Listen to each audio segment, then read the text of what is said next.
இயேசு கிறிஸ்துவுக்குள் உடன் பிறந்த சகோதர சகோதரிகளே, உலகத்திலேயே மிக அழகான ஓவியம் எங்கே இருக்கிறது? ஐயோ, எங்கேயோ நீ படிச்சுட்டு வந்துட்டப்பா, அதெல்லாம் நீயே சொல்லிடு, நாங்கள் பார்க்கல அப்படிங்கிறீங்களா? எங்கே இருக்குது ஓவியங்கள்?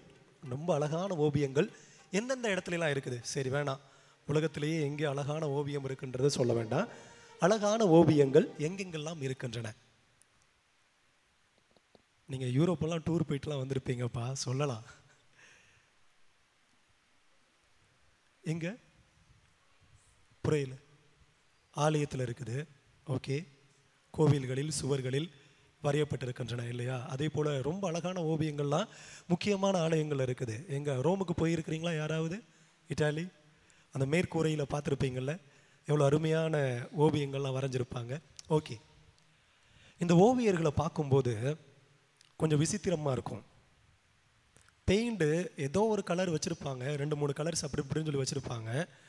இந்த கலர் அந்த கலரில் மாற்றுவாங்க, அந்த கலரை இந்த கலரோட மிக்ஸ் பண்ணுவாங்க. அப்படியே மிக்ஸ் பண்ணி எடுக்கும்போது அது ஒரு கலராக வந்திருக்கும். அப்படியே வந்து வண்ணம் தீட்டுகின்ற பொழுது செம்ம சூப்பராக அழகாக வரும்.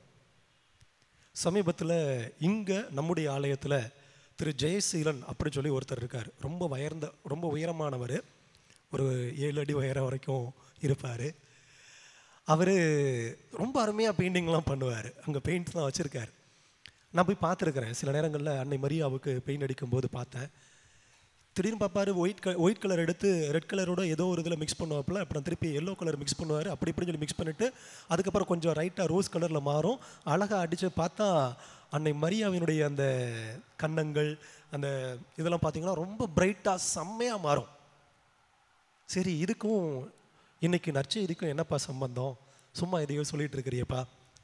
இன்றைக்கு முதல் வாசகத்தில் நம்ம வாசிக்க கேட்டோம், உங்களுடைய பாவங்கள் எந்த நிறத்தில் இருக்குன்னு? கருஞ்சிவப்பு நிறத்தில் இருக்கின்றன. எசேயா இறைவாக்கினர் சொல்லுகிறார், உங்களுடைய பாவங்கள் கருஞ்சிவப்பு நிறத்தில் இருக்கின்றன. என்கிட்ட வாருங்க, நான் அதை எப்படி மாத்துறேன்? உறைந்த பனி போல. எப்படி பனியானது வெண்மையாக இருக்குமோ அதை போல நான் மாத்துறேன். அந்த கருஞ்சிவப்பான பாவத்தை, அந்த கனமான பாவங்களை கடவுள் சொல்லுகிறார் எசாயா இறைவாக்கினர் மூலமாக.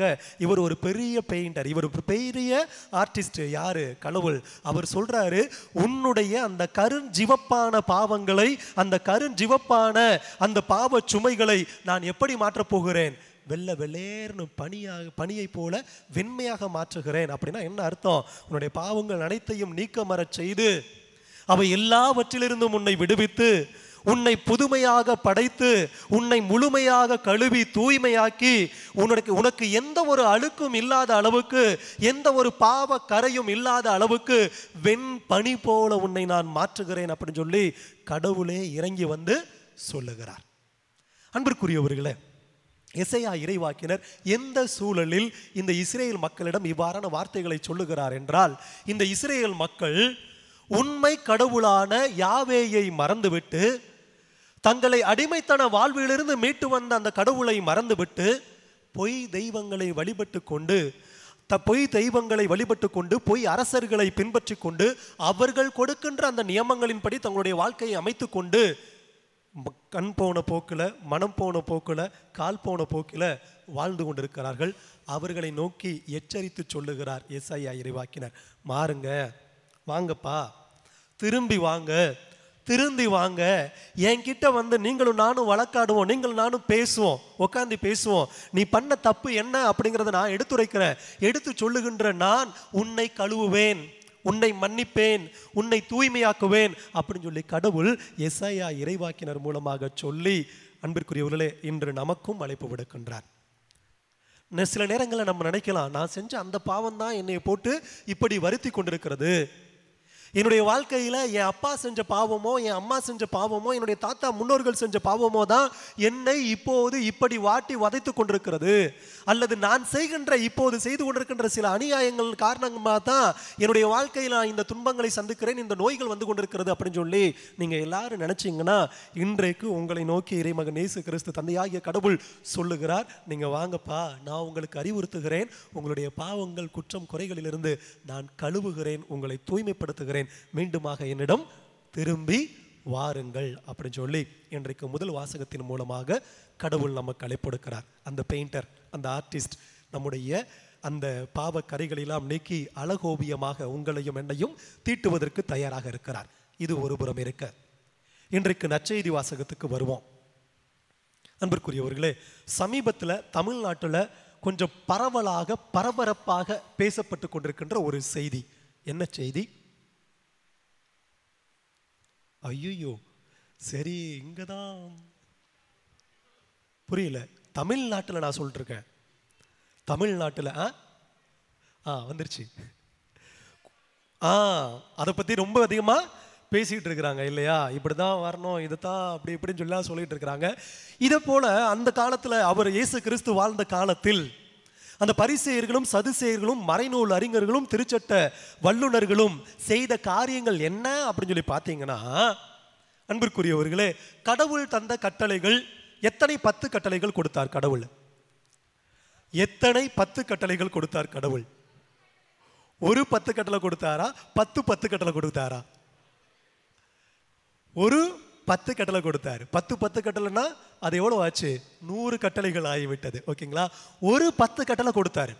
அந்த ஒரு 10 கட்டளையை 60 கட்டளைகளாக இவர்கள் மாற்றி விட்டார்கள். யாரு? இந்த மறைநூல் அறிஞர்களும் பரிசேயர்களும் சட்ட வல்லுநர்களும் இவங்க எல்லாரும் இந்த சதுசேயர்களாம் சேர்ந்து 60 கட்டளைகள்னா 600 கட்டளைகளுக்கு மேலாக அவர்கள் மாற்றி இந்த மக்களை வஞ்சித்து வாழ்ந்து கொண்டிருக்கிறார்கள். இந்த மக்களை ஏமாற்றி கொண்டிருக்கிறார்கள். போலியான வாழ்க்கையை வாழ்ந்து கொண்டு, வார்த்தைகள் ஒரு பக்கம் இருக்க வாழ்க்கை வேறொன்றாக இருந்து கொண்டிருக்கிறது.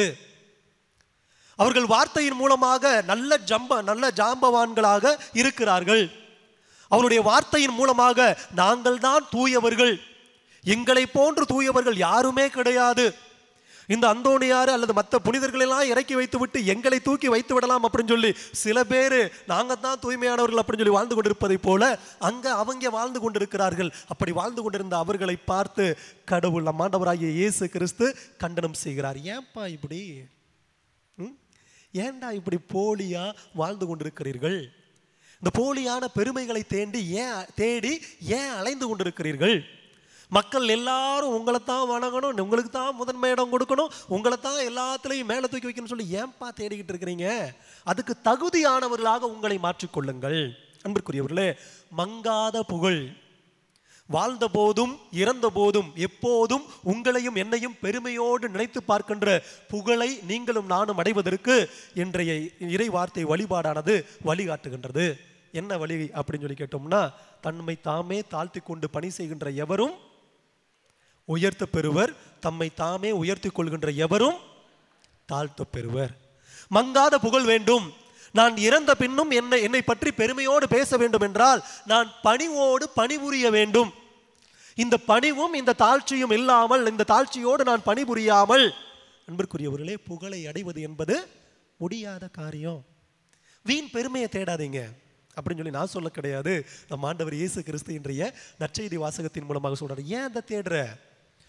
சும்மா சுவரொட்டி ஒட்டி கொண்டு, அப்புறம் சும்மா அட்வர்டைஸ்மெண்ட் கொடுத்து கொண்டு, நாங்கள் இதை செய்தோம் அதை செய்தோம் அப்படின்னு சொல்லி கொண்டு, சில நேரத்தில் இந்த மன்னர்கள் காலத்தில் கட்டி அங்காரம் சொல்லுவாங்களே, ராஜாதி ராஜர், ராஜ கம்பீரர், ராஜ மார்த்தாண்டர், ராஜ குலத்துங்கர் வருகிறார் பராக் பராக் பராக்னு சொல்கிற மாதிரி ஒருத்தர் வர்றாருன்னா, இப்போ அரசியல் தலைவர்களோ இல்லை இன்னொரு ஆன்மீக தலைவரோ யாராவது ஒருத்தர் வந்தாங்கன்னா இன்னைக்கு அவர்களுக்காக சொல்லப்படுகின்ற வார்த்தைகள் பாரி வள்ளல், கொடை வள்ளல், அந்த சீமான், இந்த மன்னன், இந்த அரசர், இவர் வருகிறார். ஏன்பா அதெல்லாம்? யாருடைய காசுல இருந்து நீங்கள்லாம் நல்ல காரியங்களை செய்கிறீர்கள்? உங்களுடைய சொந்த பணத்திலிருந்து செய்யல, மக்களுடைய வரிப்பணத்திலிருந்து செய்கிறீர்கள். ஏன் வீண் பெருமையை தேடிக்கொண்டிருக்கிறீர்கள்? ஆலயத்திற்கு நீங்கள் பணி செய்கிறீர்கள், எந்த பணத்தை வைத்து செய்து கொண்டிருக்கிறீர்கள்? கடவுள் கொடுத்த அந்த அற்புதமான காரியங்களை, அந்த அருள் வரங்களை கொண்டு நீங்கள் செய்து கொண்டிருக்கிறீர்கள். எதற்கு வீணான பெருமை? அன்பிற்குரியவர்களே, வீணான தம்பட்டம் தேவையில்லாத கடவுளுடைய சாபத்தை வாழ்க்கைக்கு கொண்டு வருகின்றது. எனவே தான் சொல்றாரு, இது வேண்டாம். நீங்க எதை தேடுங்கள்? உண்மையான அந்த பெருமையை தேடுங்கள். உண்மையான நிலைத்திருக்கக்கூடிய பெருமை உங்களுக்கு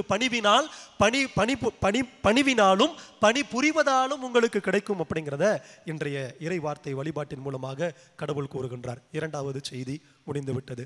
முதல் செய்தி, கடவுள்கிட்ட பாவத்தை அறிக்கையிட்டுட்டு அடுத்து அவர் பெயிண்டராக இருக்கிறாரு. நம்முடைய பாவ சுமைகள், அந்த பாவ கரைகள் எல்லாத்தையும் பெயிண்ட் அடித்து அதை மாற்றுவதற்கு அவர் தயாராக இருக்கிறாரு. நாம் வர்றதுக்கு தயாராக இருக்கிறோமா அப்படிங்கிற கேள்வி. அதற்கு அடுத்தபடியாக ரெண்டாவதாக இப்போ சொன்னது என்னது? வீண் பெருமையை நாம் தேட வேண்டாம். பெருமை, நிலைத்திருக்கின்ற பெருமை எப்போது கிடைக்கும் என்றால் நாம் பணிவோடு பணிபுரிகின்ற பொழுது கிடைக்கும். அடுத்து மூன்றாவதாக ஒரு செய்தி. இந்த செய்தியோடு இந்த வார்த்தை பகிர்வை முடித்துக்கொள்ள விரும்புகிறேன்.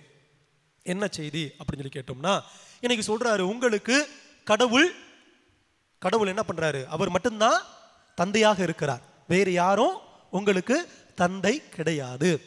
அதே போல உங்களுக்கு கற்றுக் கொடுப்பவராக யார் இருக்கிறார்? உங்களுக்கும் எனக்கும் கற்றுக் கொடுப்பவராக யார் இருக்கிறார்? கிறிஸ்து ஒருவரே இருக்கிறார். அவங்க 2 பேரை தவிர மேலானவர்கள் யாரும் இந்த உலகத்துல கிடையவே கிடையாது. ஆனா சில நேரங்கள்ல நான் சொல்றேன், என்ன போல அறிவாளி, என்ன போல ஞானத்தோட சிந்திக்கக்கூடியவன், என்ன போல அதிகாரமிக்கவன், என்ன போல அழகுள்ளவள், என்ன போல அழகுள்ளவன், என்ன போல அது பேர் ஆற்றல் மிக்க, பேச்சாற்றல் மிக்கவன், என்ன போல அது உள்ளவன் இது உள்ளவன் சொல்லிட்டு சில நேரங்கள்ல நம்ம என்ன பண்றோம்? நம்மை பிரித்து கொள்கின்றோம், நம்மை நாமே ஒதுக்கி கொள்கின்றோம். சில நேரங்களில் தலைக்கணம் பிடித்தவர்களாக நம்ம மாறிவிடுகின்றோம். கடவுள் சொல்லுகிறார், நம்ம ஆண்டவர் இயேசு கிறிஸ்து சொல்றாரு, யார் மட்டும்தான் தந்தை? எல்லாத்துக்கும் மேலாக யார் மட்டும்தான் இருக்கிறாரு? கடவுள் மட்டும்தான் இருக்கிறாருங்க. தந்தையாகிய கடவுள் மட்டும்தான் இருக்கிறாரு. உங்களுக்கும் எனக்கும் டீச் பண்ணக்கூடியவர், உங்களுக்கும் எனக்கும் முன்மாதிரியாக இருக்கக்கூடியவர் ஒருவர் மட்டுமே இருக்கிறார். அவர் யாரு? இந்த சிலுவையில தொங்கிக் கொண்டிருக்கிறாரே, இந்த ஆண்டவர் இயேசு கிறிஸ்து. அன்பிற்குரியவர்களே, இங்க எல்லாரும் சமம். சில பேருக்கு அறிவு அதிகமாக இருக்கலாம், சில பேருக்கு பணம் அதிகமாக இருக்கலாம், சில பேருக்கு வேறு விதமான நற்காரியங்கள் புரிவது, ஆற்றல் புரிவது, அல்லது நல்ல சொற்பொழிவாற்றுவது, நல்ல பல காரியங்களை செய்வது, இதில் எல்லாம் சில பேருக்கு கடவுள் சில பல டேலண்ட்ஸை கொடுத்துருக்கலாம், சில பல ஸ்கில்ஸை கொடுத்துருக்கலாம், சில பல பண்புகள், நல்ல பண்புகளை, நல்ல ஆற்றல்களை கொடுத்துருக்கலாம். அதெல்லாம் வைத்துக்கொண்டு நான் மாறுதட்டி கொண்டு சொல்லிட்டு இருக்கக்கூடாது, என்னை பிரித்து கொண்டு நான் செல்லக்கூடாது. நீ அவன், நீ இவ, நீ எனக்கு கீழே, நீ எனக்கு மேலே, நீ எனக்கு பக்கத்தில், நீ எனக்கு அதில் இதில் அப்படின்னு சொல்லி நீங்கள் சொல்லாதீங்க. எல்லாரும் கடவுளுடைய திருமுன்னிலையில சமம். எல்லாருக்கும் மேல யார் மட்டும்தான் இருக்கிறாரு? கடவுள் மட்டுமே இருக்கிறார். அன்பிற்குரியவர்களே, இந்த 3 செய்திகளை இன்றைய இறை வார்த்தை வழிபாடானது நமக்கு உணர்த்துகின்றது. தொடர்ந்து நாம நம்முடைய பாவங்களை அறிக்கையிட்டு அதிலிருந்து வெளிவந்து தூய உள்ளத்தோடு வாழவும், வீண் பெருமைகளை தேடாமல் பணிபுரிவதன் மூலமாக, பணிவோடு வாழ்வதன் மூலமாக நிலையான புகழை அடையவும், தொடர்ந்து இறைவனுக்கு முன்னிலையில் சமமாக வாழ அருள் வேண்டி இந்த திருப்பலியில் ஜெபிப்போம். இறைவன் நம்மையும் நம்முடைய குடும்பங்களையும் நாம் செய்கின்ற அனைத்து பணிகளையும் நிறைவாக ஆசீர்வதிப்பாராக. ஆமீன்.